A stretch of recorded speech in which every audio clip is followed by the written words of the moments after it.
Hello, and thank you for joining me today. Well, this is the Tuesday, March 4th edition of our video devotionals. Thank you so much for joining us today, and I hope your Tuesday's going well. We got a pretty nice day here in central North Carolina, and I think we're going to have some rain move in either later tonight or tomorrow, maybe even some severe weather, they're saying. But at any rate, we're going to enjoy the weather, and spring's definitely, you can see it just increasingly, the signs of it.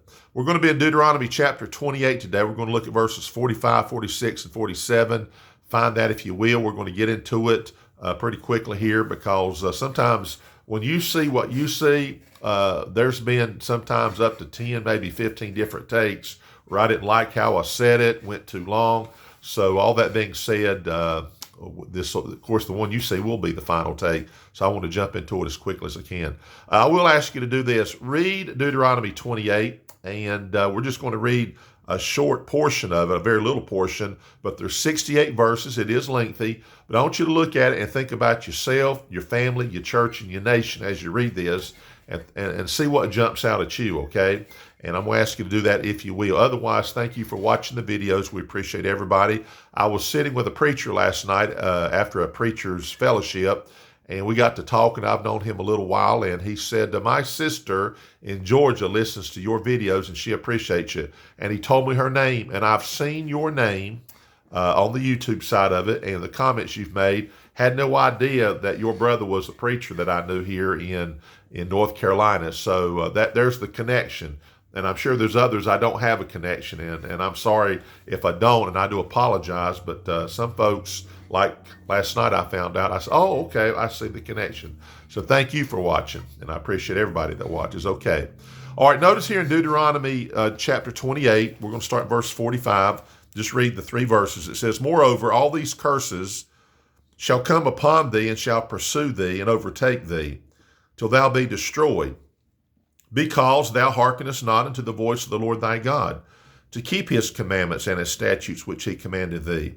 And they shall be upon thee for a sign and for a wonder, and upon thy seed forever, because thou servest not the Lord thy God with joyfulness and with gladness of heart for the abundance of all things. Now, it's a lengthy chapter. I want you to read it, and very convicting, very telling, and yet at the same time, as we use the term, our destiny is in our hands. Well, you know what? When God says, if you will obey and do the things I ask you to do, there's going to be blessings. If you don't, then that's a decision you make and the consequences come with it. But I thought what's interesting here in verse 46, it talks about when these, or if and when these curses would come upon you.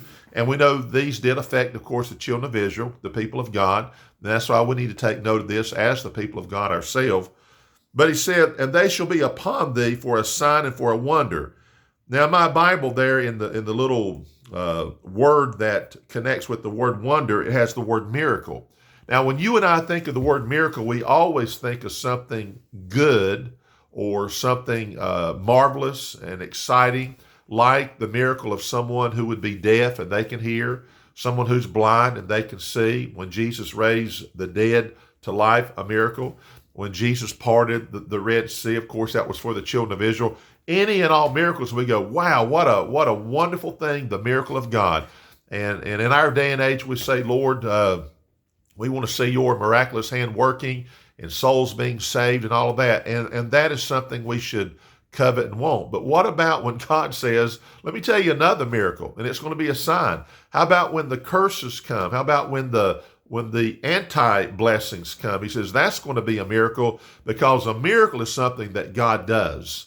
And a miracle is something that God does that only he can do and only he would do, in the sense of, he controls it. So my point is, the miracle of a curse is not something we want. We want the miracle of all the things that we know the Bible speaks about. And then notice this, and here's something that can be super, super convicting, all right?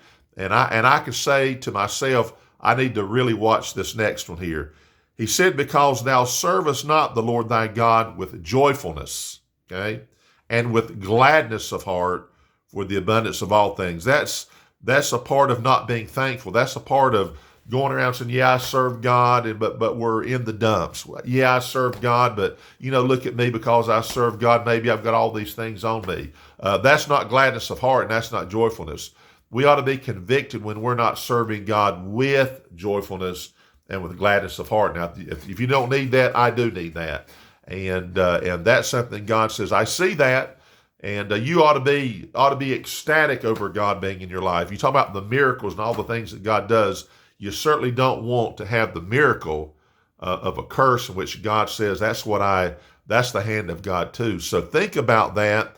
And today, when you are living your life, thank God for the day. Thank God for your life. Thank God for all the things. Thank God for God being in your life. Thank God for all those things, and get yourself in a position of joyfulness and gladness of heart.